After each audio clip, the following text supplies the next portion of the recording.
കയ്യിലൊരു ഫോണുള്ളവരെല്ലാം മാധ്യമപ്രവർത്തകരാണോ? ആരുടെ മരണവീട്ടിലും ക്യാമറയുമായി കയറി ചെല്ലാമെന്ന് കരുതുന്നുണ്ടോ? സലീം കുമാറിന്റെ സംസ്കാര ചടങ്ങിനിടെ ഉണ്ടായ ഈ കാഴ്ച മലയാളിയെ ഇരുത്തി ചിന്തിപ്പിച്ചു. റീൽസുകാരെ ഇനി പൂട്ടാൻ പോവുകയാണ്. അന്തരിച്ച നടൻ സലീം കുമാറിന്റെ സംസ്കാര ചടങ്ങുകൾക്കിടെ നടന്ന അനിഷ്ട സംഭവങ്ങൾ കടുത്ത അമർഷമാണ് സാധാരണക്കാരിൽ ഉണ്ടാക്കിയത്. കുടുംബാംഗങ്ങളും സുഹൃത്തുക്കളും വിയോഗത്തിന്റെ കടുത്ത വേദനയിലിരിക്കവേ അവിടെ എന്താണ് സംഭവിച്ചത്? കുറെ ആളുകൾ മൊബൈൽ ക്യാമറകളുമായി അങ്ങോട്ട് തള്ളിക്കയറി. സംസ്കാര ചടങ്ങുകൾക്ക് വരെ തടസ്സമാകുന്ന രീതിയിൽ മൃതദേഹത്തിന്റെ തൊട്ടടുത്തുവരെ ക്യാമറകൾ നീണ്ടു. ഒടുവിൽ സലീം കുമാറിന്റെ മകന് രൂക്ഷമായി തന്നെ പ്രതികരിക്കേണ്ടി വന്നു. ദുഃഖത്തിലിരിക്കുന്ന ഒരു കുടുംബത്തിന്റെ സ്വകാര്യതയിലേക്ക് യാതൊരു മര്യാദയുമില്ലാതെ മൊബൈൽ ഫോണുകൾ ഇടിച്ചു കയറുന്ന കാഴ്ച. ഇത് ആദ്യത്തെ സംഭവമല്ല. ഒരു സെലിബ്രിറ്റി മരിച്ചാലോ അല്ലെങ്കിൽ എന്തെങ്കിലും ചടങ്ങുകൾ നടന്നാലോ ഇതാണ് ഇപ്പോഴത്തെ അവസ്ഥ. ക്യാമറയും തൂക്കി കുറെ പേർ ഓടിയെത്തും. മുൻപ് മലയാളത്തിന്റെ പ്രിയ നടൻ ശ്രീനിവാസൻ വിട പറഞ്ഞ സമയത്തും നമ്മൾ ഇതേ മര്യാദകേട് കണ്ടതാണ്. അന്ന് ഓൺലൈൻ ക്യാമറകൾ മുഴുവൻ വട്ടമിട്ട് പറന്നത് മകൻ ധ്യാൻ ശ്രീനിവാസന് ചുറ്റുമായിരുന്നു. സ്വന്തം പിതാവിന്റെ വിയോഗത്തിൽ തകർന്നു നിൽക്കുന്ന ഒരു മകന്റെ സ്വകാര്യതയെ മാനിക്കാതെ അവന്റെ കണ്ണീരിനെ ക്ലോസപ്പിൽ പകർത്തി വ്യൂസ് കൂട്ടാനായിരുന്നു പലർക്കും വ്യഗ്രത. ധ്യാൻ കണ്ണീർ വാർക്കുന്ന ദൃശ്യങ്ങൾക്ക് വൈകാരികമായ പശ്ചാത്തല സംഗീതവും നൽകി സോഷ്യൽ മീഡിയയിൽ ലൈക്ക് ഇറക്കാൻ ഇവർക്ക് യാതൊരു മടിയുമുണ്ടായില്ല.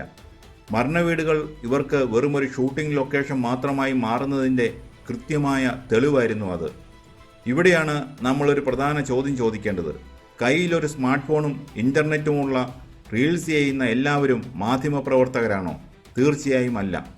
ചടങ്ങുകളിൽ മൊബൈൽ ക്യാമറയുമായി കടന്നുകയറി അനുചിതമായി പെരുമാറുന്ന ഇത്തരക്കാർക്കെതിരെ പൊതുസമൂഹത്തിൽ വലിയ രോഷമാണ് ഉയരുന്നത്. എന്തുകൊണ്ടാണ് ഈ വിഷയം നമ്മൾ ഇത്ര ഗൗരവമായി ചർച്ച ചെയ്യേണ്ടി വരുന്നതെന്ന് ചോദിച്ചാൽ അതിന് പല കാരണങ്ങളുണ്ട്. മൊബൈലുകളുമായി തള്ളിക്കയറുന്നവരുടെ ലക്ഷ്യങ്ങൾ എന്താണ്? അവർ ദൃശ്യങ്ങൾ പകർത്തുന്നത് എന്തിനാണ്? മാധ്യമപ്രവർത്തനത്തിൻ്റെ ഭാഗമായാണോ അവരിങ്ങനെ ചെയ്യുന്നത്? റീൽസുകാരുടെ പ്രധാന ലക്ഷ്യം മാധ്യമപ്രവർത്തനമല്ല. റീൽസ് എടുക്കുക, അത് സോഷ്യൽ മീഡിയയിൽ ഇടുക, റീച്ച് കൂട്ടുക, അതിലൂടെ പണം നേടുക. വ്യൂസ് കൂട്ടാൻ വേണ്ടി ഏതങ്ങേയറ്റത്തെ നിലവാരമില്ലായ്മയും കാണിക്കാൻ ഇവർ മടിക്കില്ല. ഇത്തരക്കാർക്ക് മുന്നിൽ കാണുന്നത് എന്തും കണ്ടന്റാണ്. മരണവീടുകളോ വ്യക്തിപരമായ ചടങ്ങുകളോ എന്നതൊന്നും ഇവർക്ക് പ്രശ്നമല്ല. എല്ലാം ഇവർക്ക് വെറും കണ്ടന്റ് മാത്രമാണ്. ഒരാളുടെ കണ്ണീരും വേദനയും ഇവർക്ക് വ്യൂസ് കൂട്ടാനുള്ള വഴി മാത്രമാണ്.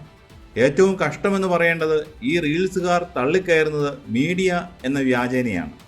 ഇവർ കാട്ടിക്കൂട്ടുന്ന കോപ്രായങ്ങൾക്ക് ഒടുവിൽ പഴി കേൾക്കേണ്ടി വരുന്നത് കൃത്യമായ മാനദണ്ഡങ്ങളോടെ ജോലി ചെയ്യുന്ന യഥാർത്ഥ മാധ്യമ പ്രവർത്തകരാണ്. മാധ്യമപ്രവർത്തനം എന്നത് ഒരു ഉത്തരവാദിത്തമാണ്. എന്നാൽ റീൽസ് ചെയ്യുക എന്നത് വ്യക്തിപരമായ ഒരു വിനോദം മാത്രമാണ്. ഇത് രണ്ടും ഒന്നല്ല. ഇവിടെ മറ്റൊരു യാഥാർത്ഥ്യം കൂടിയുണ്ട്. നമ്മൾ വിരൽ ചൂണ്ടുന്ന ഈ റീൽസുകാരെ വളർത്തുന്നത് സിനിമക്കാരും സെലിബ്രിറ്റികളും തന്നെയാണ്. സിനിമയുമായി ബന്ധപ്പെട്ട എൻ്റർടൈൻമെൻറ്റ് ചാനലുകാരും റീൽസുകാരുമാണ് ഇതിൽ ഭൂരിഭാഗവും. പലർക്കും ഇതൊരു ഉപജീവന മാർഗമാണ്. സിനിമകളുടെ ഓൺലൈൻ പ്രൊമോഷനും താരങ്ങളുടെ സോഷ്യൽ മീഡിയ PR വർക്കുകൾക്കും വേണ്ടി സിനിമാക്കാർ ഇവരെ നന്നായി ഉപയോഗിക്കുന്നുണ്ട്. സിനിമയുടെ പ്രൊമോഷൻ സമയത്ത് ഇവരെയും മാധ്യമ പ്രവർത്തകരെ പോലെയാണ് സിനിമാക്കാർ പരിഗണിക്കുന്നത്. അവിടെ നൽകുന്ന അമിത സ്വാതന്ത്ര്യമാണ് പിന്നീട് മരണ വീടുകളിൽ വരെ വന്ന് മൊബൈലുകൾ ഉയർത്തിപ്പിടിക്കാനുള്ള ധൈര്യം ഇവർക്ക് നൽകുന്നത്. ഇതിനൊരു മാറ്റം വന്നില്ലെങ്കിൽ എന്താണ് സംഭവിക്കുക?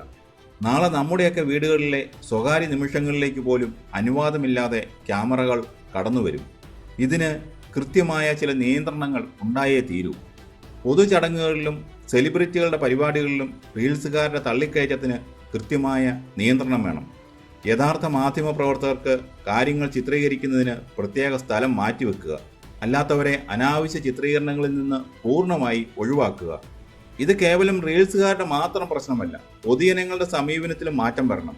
ഇന്ന് എന്ത് ദൃശ്യം കണ്ടാലും അത് സ്വന്തം മൊബൈലിൽ ചിത്രീകരിക്കാനുള്ള ഒരു വ്യഗ്രതയിലാണ് ആളുകൾ. ഒരു അപകടം നടന്നാലോ അടിപിടി നടന്നാലോ രക്ഷിക്കാൻ പോകുന്നതിനേക്കാൾ മുമ്പ് ഫോണിൽ പകർത്താനാണ് പലർക്കും താല്പര്യം. ക്യാമറ കണ്ണുകളിലൂടെ മാത്രം ലോകത്തെ കാണുന്ന ഈ ശീലം നിർത്തണം. കാര്യങ്ങൾ സ്വന്തം കണ്ണുകളിലൂടെ കാണാൻ ശ്രമിക്കുക. മൊബൈലിൻ്റെ സ്റ്റോറേജിലേക്ക് കാര്യങ്ങൾ കുത്തി നിറയ്ക്കാതെ സ്വന്തം തലച്ചോറിലും മനസ്സിലും നല്ല ഓർമ്മകളായി സൂക്ഷിക്കുക. സാഹചര്യങ്ങൾക്കനുസരിച്ച് അവസരോചിതമായി പെരുമാറാൻ നമ്മൾ പഠിക്കണം. ഒരു മരണവീട്ടിൽ പോകുമ്പോൾ അവിടെ എങ്ങനെ പെരുമാറണമെന്ന മിനിമം മര്യാദ ഫോൺ മാറ്റിവെച്ചാൽ തന്നെ നമുക്ക് കിട്ടും. റീൽസുകാർക്ക് എന്തായാലും ഇനി കാര്യങ്ങൾ അത്ര എളുപ്പമാകില്ല. റീൽസ് എടുത്ത് സാമൂഹ്യ ബുദ്ധിമുട്ടുകൾ ഉണ്ടാക്കുന്നവർക്കെതിരെ ശക്തമായ നിയമ നടപടികൾ വരികയാണ്. ഒരാളുടെ അനുവാദമില്ലാതെ അവരുടെ ദൃശ്യങ്ങൾ പകർത്തുന്നതും പ്രചരിപ്പിക്കുന്നതും സ്വകാര്യതയിലേക്കുള്ള കടന്നുകയറ്റമാണ്. ഇതിനെതിരെ കടുത്ത നിയമ നടപടികൾ സ്വീകരിക്കാം. പൊതുജനങ്ങൾക്ക് ശല്യമുണ്ടാക്കുന്ന രീതിയിൽ ക്യാമറയുമായി പെരുമാറിയാൽ പബ്ലിക് ന്യൂയിസൻസ് കുറ്റപ്രകാരം കേസെടുക്കാം. ഇത്തരം ചടങ്ങുകളിൽ അതിക്രമിച്ച് കയറിയാൽ ട്രസ് പാസിംഗ് പ്രകാരവും ശിക്ഷ ലഭിക്കാം. ഭാരതീയ ന്യായ സംഹിത അനുസരിച്ച് പിഴയും തടവ് ശിക്ഷയും വരെ ലഭിക്കാവുന്ന കുറ്റങ്ങളാണിത്. Digital ഇടങ്ങളിലെ അതിക്രമങ്ങൾക്ക് cyber നിയമപ്രകാരവും നടപടിയുണ്ടാകും. ഫോണും ഇൻ്റർനെറ്റും നമുക്ക് തന്നത് ആവിഷ്കാര സ്വാതന്ത്ര്യമാണ്. എന്നാൽ അത് മറ്റുള്ളവരുടെ സമാധാനവും സ്വകാര്യതയും തകർക്കാനുള്ള ലൈസൻസ് അല്ല. റീച്ചും ലൈക്കും പണവും ഒക്കെ വേണം, പക്ഷേ അതിന് മനുഷ്യത്വത്തേക്കാൾ വിലയിടരുത്. ഇനിയെങ്കിലും മൊബൈൽ ക്യാമറകൾ അല്പം താഴ്ത്തി വെക്കാം. മനുഷ്യരെ മനുഷ്യരായി കാണാം.